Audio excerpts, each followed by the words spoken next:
Listen, I don't care what anyone says. Content creation is the best way to get unlimited opportunities.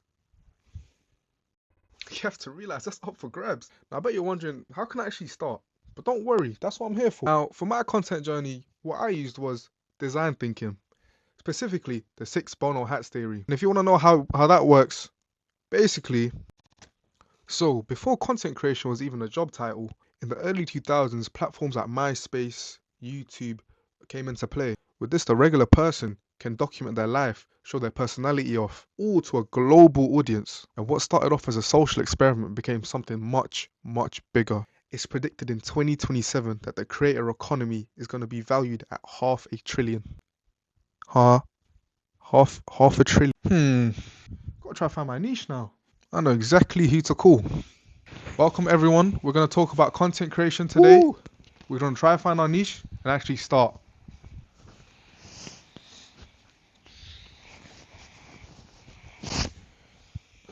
Okay, there's one rule and one rule only. Do not interrupt anyone. You guys got that? It consists of 6 thinking hats with different personality traits. For example, I'm Blue Hat, I'm pretty much the leader of the group. My role is to overlook everything and make sure everyone's in line. Hey guys, so I'm the White Hat. I essentially look at the facts and the figures. So I'm the Red Hat. I feel things internally. My role is to see how I'm feeling and to take that into consideration.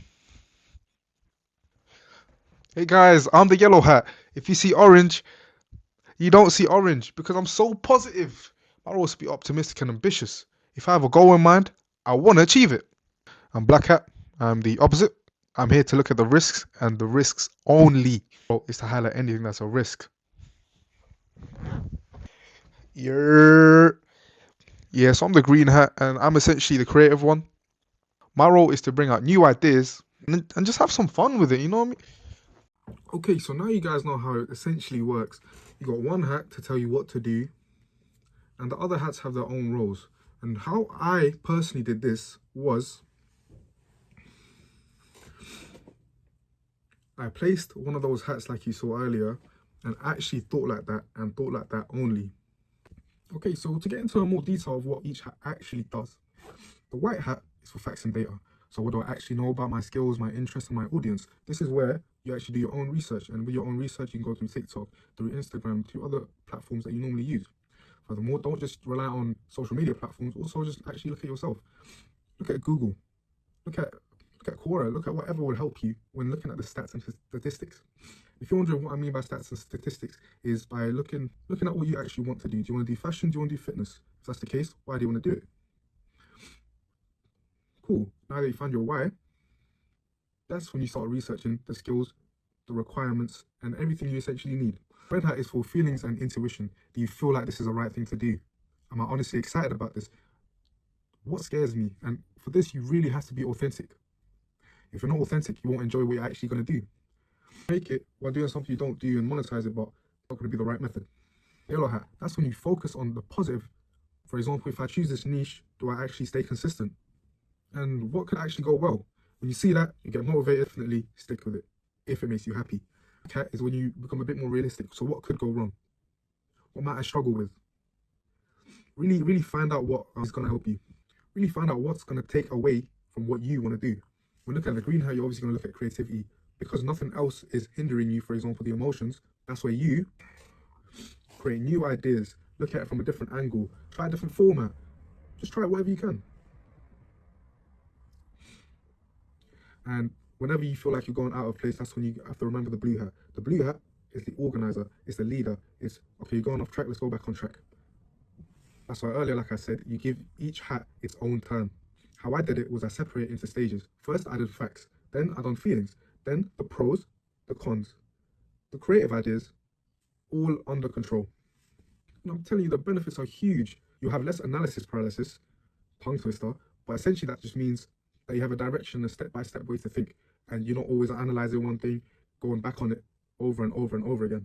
And also takes away status quo bias, which means This means when you stay stuck in one mindset and one mindset only, but because you're stretching yourself thin, you have a bunch of different mindsets to go by. However, be careful though, because if you don't use the blue hat to control the situation properly, you can go out of control and you might even get emotional. So be very careful. And that's literally essentially how I found my content pillars. Content pillars are essentially what you classify as your niches. How I found my content pillars was finding what was different about me compared to the rest. For example, as you can see, I'm South Asian, I'm into my fashion, I'm into my fitness, can you tell? So, content pillars, why are they so important? Content pillars help you, not only you, but your fans, your supporters, the viewers to actually identify you. You have to identify yourself first. So really find out what you enjoy, what am I known for, and what's important to you. You don't have to have many pillars. You can have 1, 2, you can have up to 5. Have as many as you want. However, don't get too many. My sweet spot for pillars was 3 to 4. I recommend 3 to 4 because you have a bunch of variety and you won't get bored of what you actually do. Going back to the earlier point, is clarity for your audience. When someone lands on your page, they instantly understand. What do they understand? What they'll get from you. That clarity turns into visitors. The visitors turns into followers. Followers turn into engagement. Furthermore, it's also about the algorithm. The algorithm appreciates high performers, especially when there's precision. Precision means how accurate you are in terms of your pillar. For example, for me, as someone that's into fashion, if I make a post, I'll make it specifically about fashion and not anything else unless it's related. With this, let's just say you have 3 to 4 pillars. You can plan this out weekly, make yourself a schedule. That schedule brings you clarity, direction, and means you actually will stay consistent. Over time, doing this, being consistent with your niches and your pillars will create exposure for brands, people, and with that, that's when the monetization comes in. Because you're so consistent and keep exposing what you want to expose in terms of your interests, your fashion, fitness, culture, people will start remembering you because of those pillars. To sum up how to find your content pillar, find what you're good at, what you actually enjoy, and what people are searching for or responding to. Now, don't get me wrong, I have overthunk before. Overthinking is part of the process, so do not worry. And this goes on to my next topic about self-efficacy. So essentially, self-efficacy just means how much you believe in yourself to actually complete and execute a task. The reason why this is so important is because if you don't believe that you can do it, you won't be able to do it. It's almost like an invisible wall effect. Like right there, that's an invisible wall right there. Do you not believe me? I'll show you, have a look. It's an invisible wall, but so essentially the invisible wall is just what a fear of judgment comes down from. It's the status quo bias and the analysis paralysis that I was mentioning earlier. This is something that stops a lot of beginners from actually starting their content journey. However, at the end of the day, it's just a mental barrier that one has to actually overcome themselves. To be honest, this all boils down to behavioral theory. I'll give you a montage of the best videos that I've used and helped me to get to what point I'm at. Here are just some examples of the numbers and statistics I've made through the analytics I found. And if you're wondering what point I'm at, I am still actually relatively new. However, I've been doing it for a little while. I haven't been consistent due to personal reasons, but I've still found success during this. I've worked with brands and I've amassed a good amount of engagement just off watching these videos and actually applying them. Start posting. If you're watching this right now, you need to start posting. If you've even had one thought about starting a post on TikTok, do it right now. And I'm telling you this as someone who only started like a month ago. I always wanted to do something like this, but I was always too scared to do it. And look at where we're at right now. TikTok is going to be gone in only a couple weeks. And I see a bunch of creators that are just starting to post more and more. And that's because TikTok is an app like no other. There's no other app where you can just post with the chance of becoming viral every single time. The potential with TikTok is literally unlimited. And it sucks that I didn't get to take full advantage of it. But now with TikTok leaving, now is literally the best time to start. By that I mean that people are gonna give up posting because they're gonna say the app is already gonna leave anyway. Well, there's always two sides of the coin, so you can choose to see the bad side or you can see the good side. Yes, you can say what's the point in doing it, but if you look at the other side, look at the unlimited possibilities that you have. You still have the chance to go viral on TikTok, and if not, your account's gonna be gone in like 2 weeks anyway. Why not just post that post that you wanted to do, record that workout, record that makeup routine, record you doing a dance. This is the best time to do. You might think it's pointless, but just open up your mind to the possibility of something that could happen, or nothing will happen and you just live the rest of your life, but you'll never know if you don't try. And like always, take care everyone. Peace. Consistency is not everything. I look a bit of a mess, literally have a bad head, just woke up, but you know me, I don't care how I look when I'm on this account. But consistency is genuinely not everything. I think in the recent few years, the whole, everything, whether it be in content creation, sales, business, has been obsessed with the idea of consistency, which is fair enough because a lot of people are inconsistent and were inconsistent. But I feel like a misunderstanding that has caused is making people think that just because they're consistent, they're not held accountable on other bases. Guys, if you're creating content, my point is, you can't be releasing whack content that is not eye-catching, content that isn't appealing, and then expecting to blow just under the name of consistency. Please sit down, learn to invest in your content, learn to invest in yourself, learn to invest in your audience. Because if you post garbage every day, it's still garbage. Listen, and this ain't me bashing, this ain't me getting onto anyone. All my point is just take the time out of your day to learn because it shows. It's the same concept as if someone had a terrible product, bad pricing, bad quality, bad customer service, but they're out here setting up a stall on the street. It's like, bro, you could set a stall up for 10 years straight. You're not going to go anywhere. And don't get me wrong, as bad as your content might be, as bad as your product might be, yes, you might have that sale by probability ever so often that you make. Yes, you might have that one video every once in a blue moon that is gonna absolutely blow up. I'm not saying it's impossible. It definitely has been done before. It's happened to me where a video that was absolutely terrible in my early days blew up. But my point is, you can't be making content and your lifeline or your road to success is clinging onto the fact that the algorithm might let your video surf on it. And you know, when friends and young people come to me and whatnot, they're like, yeah, Wavius, I've been posting content, I've been consistent. I'm like, fair enough, you've been consistent, but is your content quality? I'd even go as far as to say, when people say, be consistent, post every day, only post every day if you can post quality content. Because I can't lie to you, my personal take, even as an up-and-coming creator, I would wholeheartedly rather you post 3 good videos a week than 5 or 6 or 7 videos that you could tell you haven't put any effort to. Go and learn how to edit, learn how to capture your audience, find your audience, who does your content appeal to, what brands does your content appeal to if you want to start monetizing it. What ideas work, what ideas might not work, what camera angles work, what doesn't work. Do voiceovers work better, do vlogs work better? Guys, there is 500 factors when it comes to posting a video that you have to think about and consider. And if we want to go deeper into content creation is very strategic. Content creation hasn't become something that you just post and hope it blows up, or you just post and if it's good enough, if people like the idea, it's going to blow up. No, it's very strategic now. There's hooks involved. You have to catch people's eyes, you have to catch people's ears, you have to catch people's senses. You have to make it interesting, you have to storytell, because people are brain rotted. Trust me, you lot see me or whatever, not me, you see these other content creators, you see all these nice videos they're putting out, and you're here thinking like, they just done this because the video looked nice. No, there is 500 different steps towards making a video. And even with all that being said, I might post a video and there's still the chance it might not blow up. Another creator might post a video who puts more effort than me and there's still the chance it might not blow up. So that's what I'm saying, is content creation to blow up, it is difficult as it is. So make the chances better for you, make yourself more recognizable, make your videos more appealing, more comfortable to the eye by investing time in your editing and your skills. Consistency is not enough. I know you lot are sat here thinking, who's this absolute donut that only has 12,000 trying to tell me how to run my TikTok? And I know it's overwhelming, and I know you just had to take the big mental step of hopping on social media, and now you've got me telling you've got to educate yourself on this whole other thing.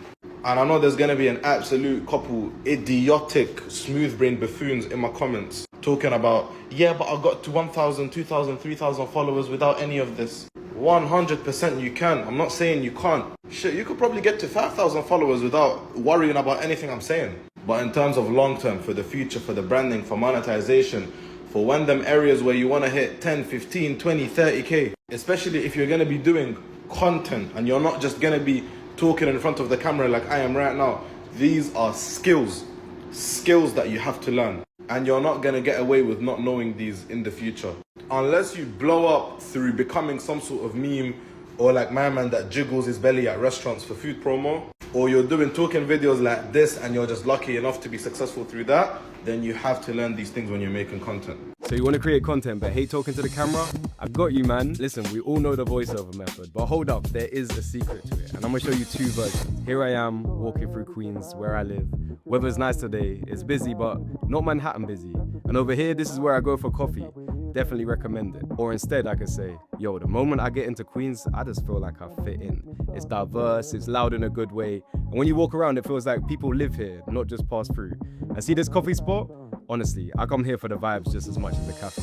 I know you see the difference. I'm giving you something you can't see, my thoughts and my feelings in that moment. So next time you're out filming, don't just capture what's happening. Pay attention to how it makes you feel. Write your voiceover from there. Trust me, it will hit way deeper. Last video is to show you the practical uses or the actual techniques that can be used when making content that will benefit you. 6 things to keep in mind when you're creating content. Number 1, low likes usually means that your content isn't relatable. Number 2, low comments means it's not thought-provoking. Number 3, low saves means there's not enough value in the content. Number 4, low shares means it's not entertaining. Number 5, low views means you have an ineffective hook. And finally, number 6, if it's all of the above, well, that's just the algorithm flipping you off and not making any sense like normal, and you just made a great piece of content that nobody's gonna see. No one understands any of this shit anyways. Alright, this is how to use Claude and to completely blow up as a creator using it. Take all of your Instagram data, screenshot 30 of your last posts, take the analytics, send it all to Claude and say, identify the gaps in my content strategy, something along those lines, and tell me what are the good things I'm doing and what the bad things are doing, and extract the patterns of my content that I'm posting. It will give you an entire spreadsheet. It'll basically be your brand advisor about what content you should post, why your posts are not going viral, and then run your next week of content that's coming up with the analytics that Claude now has, run it against each other, and then it'll improve your content. Yeah.